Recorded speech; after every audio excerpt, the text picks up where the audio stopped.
I'm Anna, and I want to share my story. Maybe it'll help someone out there. So, here's how it all started. I met Alex through my cousin, David.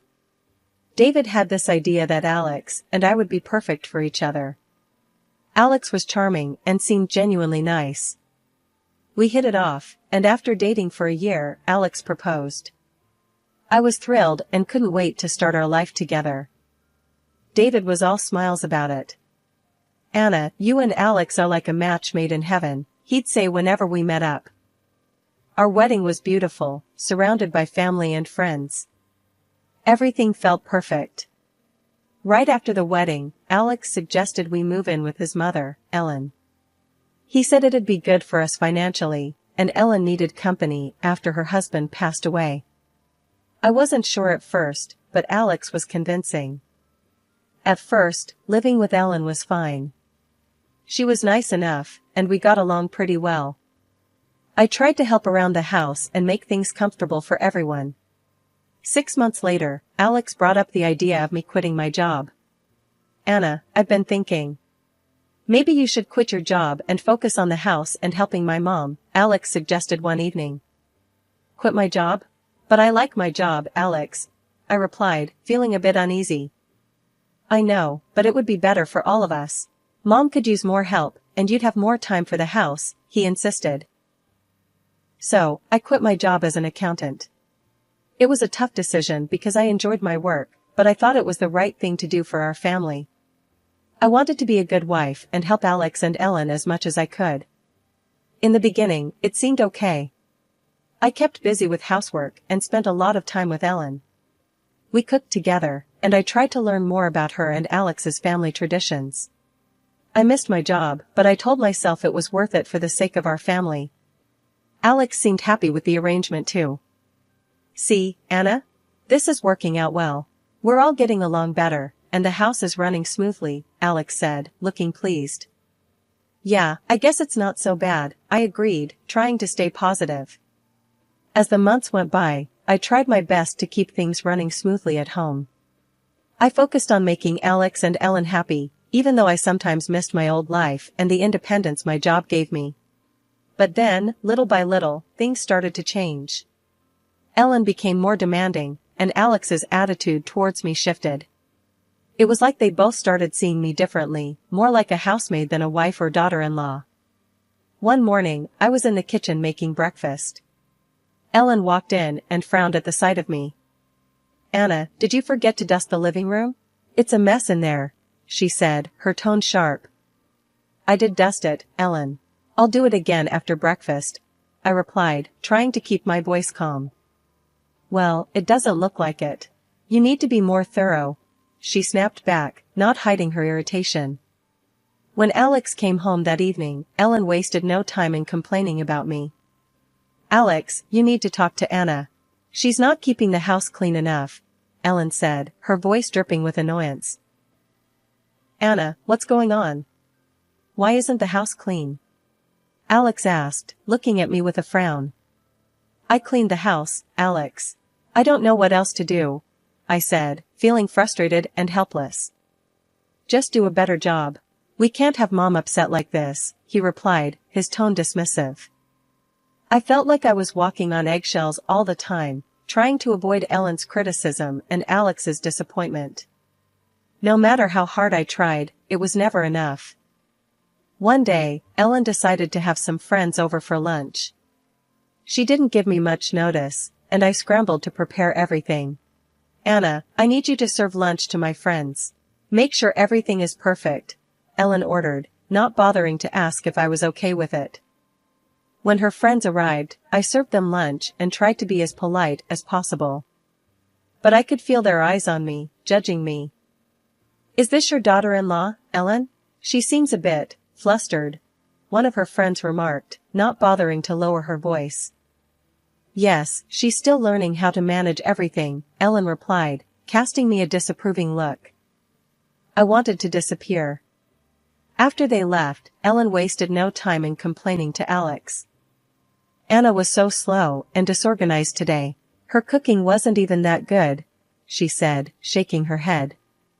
"Anna, what the hell happened? Mom said you messed up lunch, Alex demanded, his face red with anger. I did my best, Alex.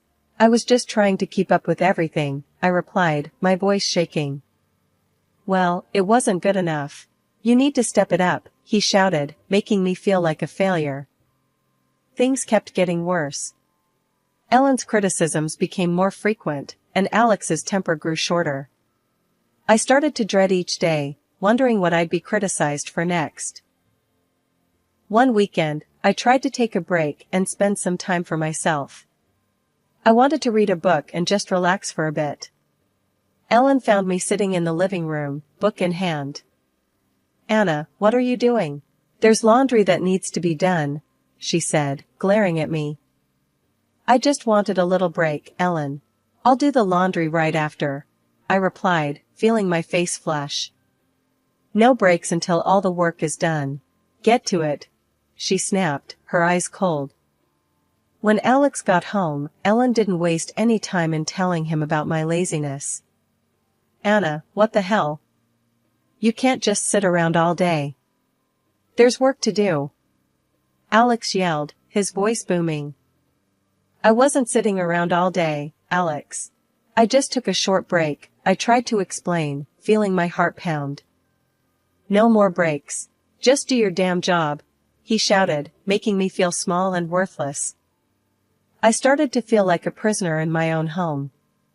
I was constantly on edge, waiting for the next criticism or outburst. I missed my job, my friends, and the sense of independence I used to have. 2 years after our wedding, I had a beautiful daughter, Lily.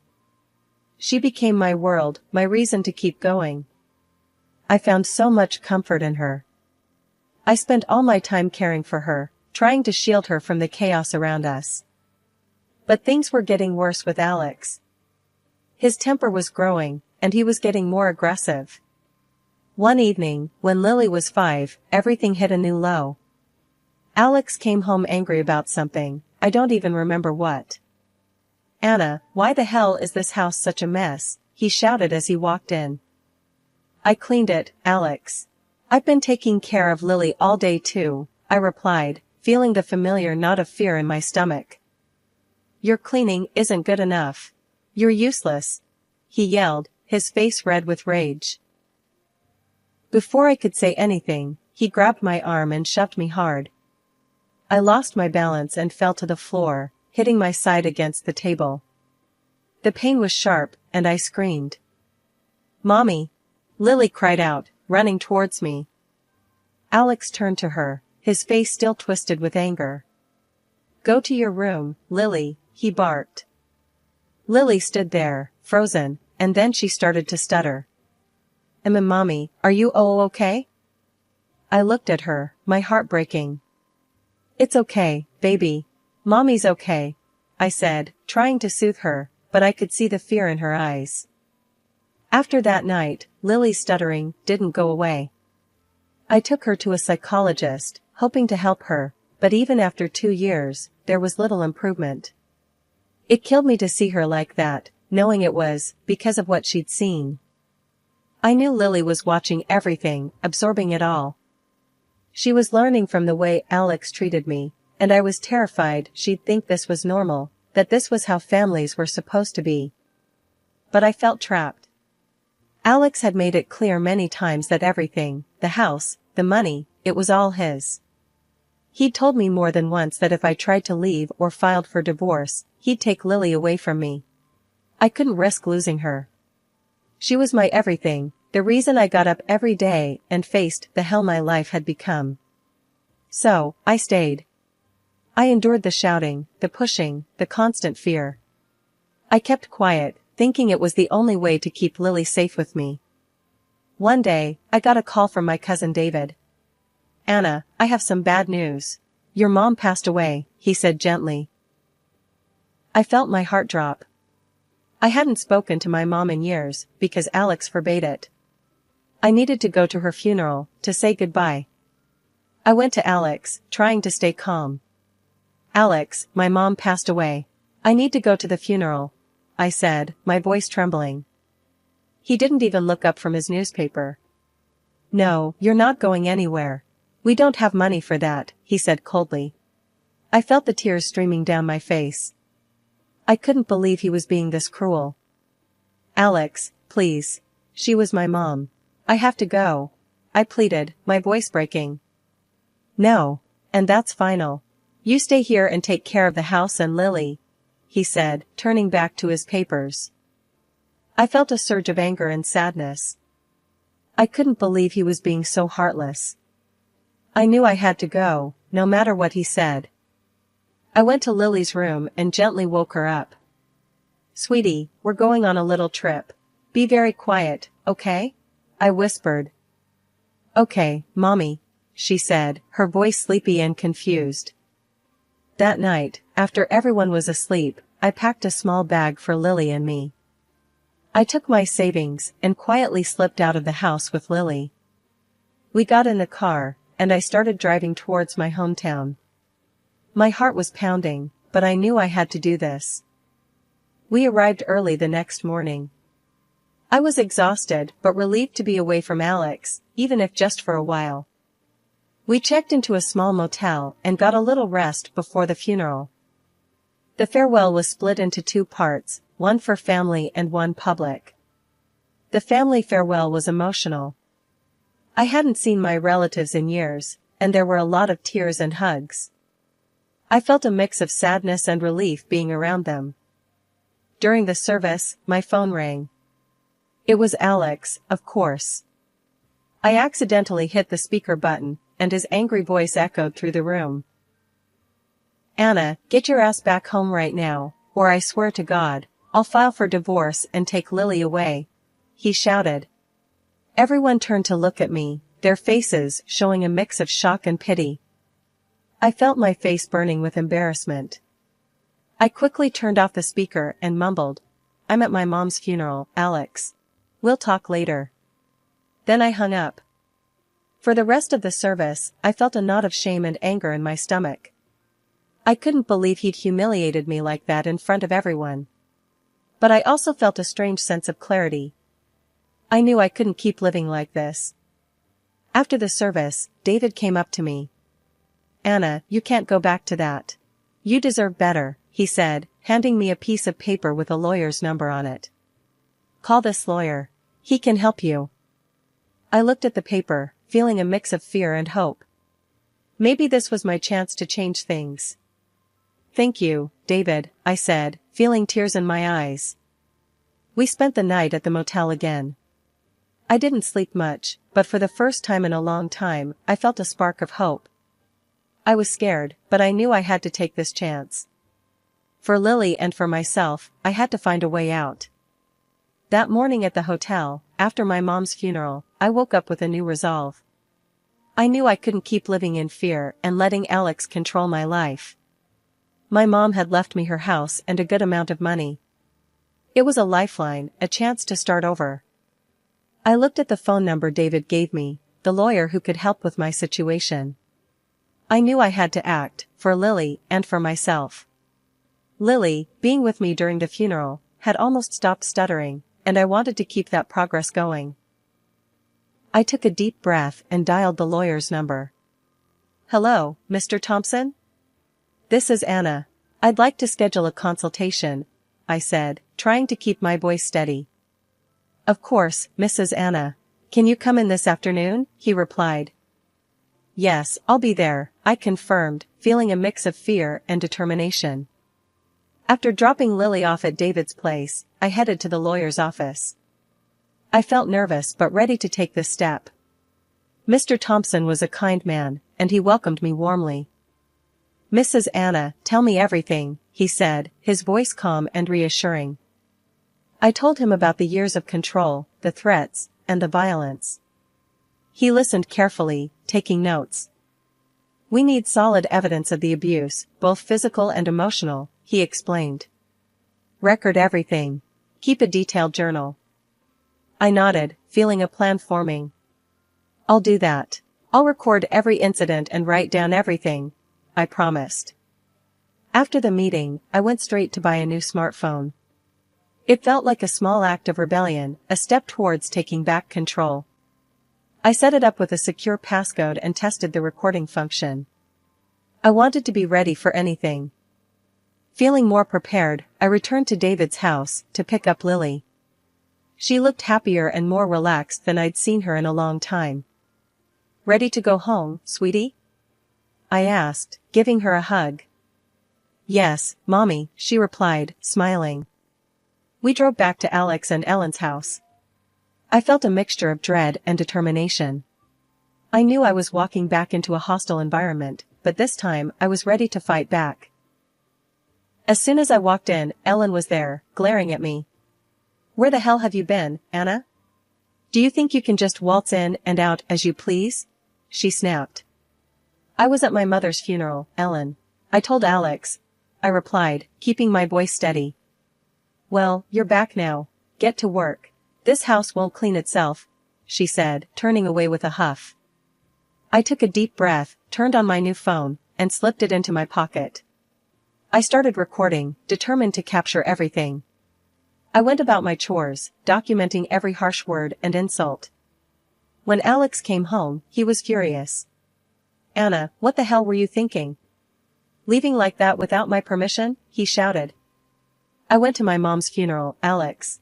I had to go," I replied, my heart pounding. "You don't do anything without my say-so. Do you hear me?" he yelled, his face red with anger. "Give me your phone and purse." I handed him my old phone, glad of my foresight. I wasn't going to let him intimidate me anymore. I was gathering evidence, building my case, and planning my escape. That night, after everyone was asleep, I sat down with my journal.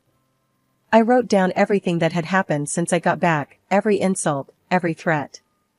I felt a sense of purpose, a determination to see this through. The days that followed were tough. Alex and Ellen were as hostile as ever, but I kept recording and documenting. I was building my case, piece by piece, readying myself for the fight ahead. At dinner one night, Ellen started her usual tirade. She looked at me with disdain and said, "You're nothing but a walking girl, leaving the house without Alex's permission. Disgraceful." I felt a surge of anger. "Ellen, don't insult me in front of my daughter," I said, trying to keep my voice calm but firm. Alex's face turned red with anger. "How dare you raise your voice at my mother?" he yelled, pushing me hard. I stumbled but didn't fall. He then swung his hand towards me, eyes blazing with fury. "You live here on bird rights, Anna. Don't forget that," he shouted. I took a deep breath, feeling a strange calm wash over me. "I want a divorce, Alex," I said clearly. His face turned a deeper shade of red, and he screamed, "You belong to me. You'll be my property until death." I wasn't scared this time. I had my phone in my pocket, recording everything. I knew I had proof. For the first time, I felt a sense of control. Over the next week, I continued to record every insult and threat from both Alex and Ellen. Each time they belittled me, I quietly turned on my new phone's recorder. Ellen didn't hold back. "You're worthless, Anna. Can't even keep a house clean," she sneered. I noted it all down in my journal. Every insult, every harsh word, went into my records. I knew this was crucial for my case. Alex wasn't any better. "You think you're tough now? You'll never leave me. You're nothing without me," he'd shout. I stayed calm, recording his words and adding them to my growing list of evidence. It was exhausting, but I knew it was necessary. One day, I caught Ellen berating me in the kitchen. "You're a disgrace to this family, Anna. Leaving the house like a tramp," she spat. I recorded her words, feeling more determined than ever. I knew I was building a strong case, one that would protect Lily and me. That week was tough, but I felt a new sense of purpose. I was gathering the evidence I needed to break free. For Lily's sake and for mine, I was determined to see this through. A week after returning from my mom's funeral, I couldn't take the tension at home anymore. I called Mr. Thompson, the lawyer. "Mr. Thompson, it's Anna. I've collected all the evidence. It's getting unbearable here," I said, trying to keep my voice steady. "Anna, your cousin hired a private investigator to look into your husband. The investigator has some important findings. Can you meet him today? He replied. Of course, I'll go right away, I said, feeling a mix of fear and anticipation. I drove to meet the private investigator, feeling nervous but determined. When I arrived, he was waiting with a serious expression. Anna, I've been looking into your husband's activities. He's involved in fraudulent schemes and has ties to criminal activities. The police have been watching him, but they didn't have enough evidence until now, he explained, handing me a folder. This folder has everything. It's your freedom folder, he said. I took the folder with trembling hands, feeling the weight of its importance. Thank you. This means everything to me, I said, my voice shaking. I got back in the car and drove home, my mind racing with thoughts of what this meant for Lily and me. When I pulled into the parking lot, Alex was there, his face twisted with anger. Where the hell have you been, Anna? Get in the house now, he shouted, his eyes full of menace. I felt a surge of fear, but knew I had to stay calm. I didn't get out of the car. Instead, I called David. David, I'm at home, and Alex is furious. I have the evidence. Can you call the police? I said, my voice trembling. Stay in the car, Anna. I'll call them right now, David replied. Alex, seeing I wasn't moving, yanked the car door open and dragged me out. You don't listen. You think you can defy me? He screamed, pulling me towards the house. At that moment, the police arrived, lights flashing.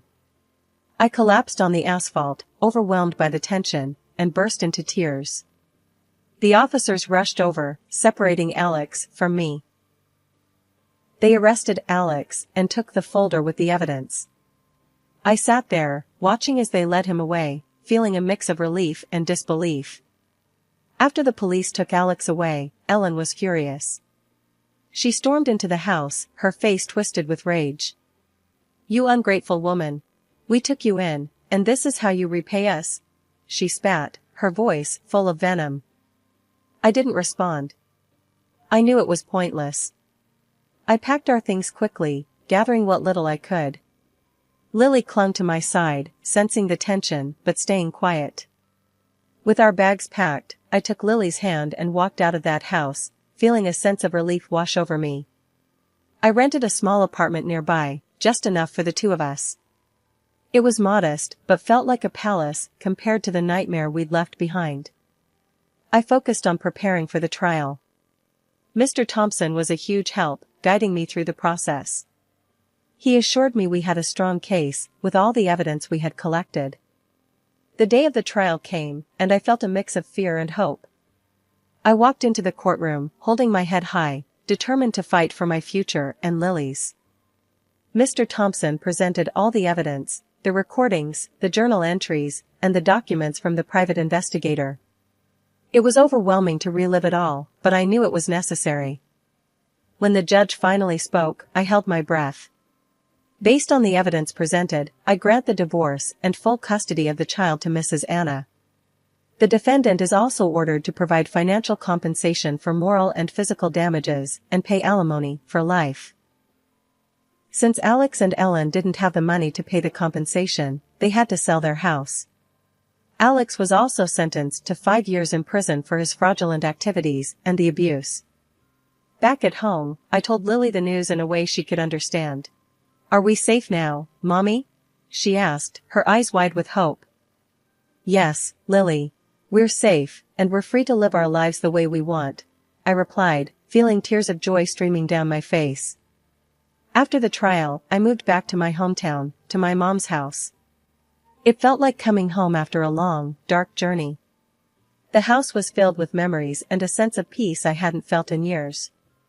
David, my cousin, helped me get a job at a local charity that supports women in difficult situations.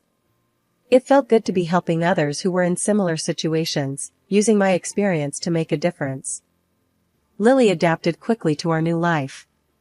Without Alex and Ellen's toxic presence, she blossomed. Her stuttering disappeared, and she seemed happier, more confident.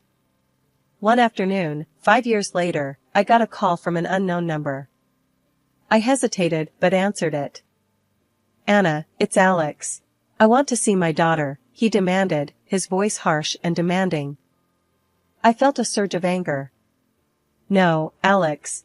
You lost that right. Don't bother us again, I said firmly, and hung up the phone. I looked at Lily, playing happily in the yard, and felt a deep sense of peace.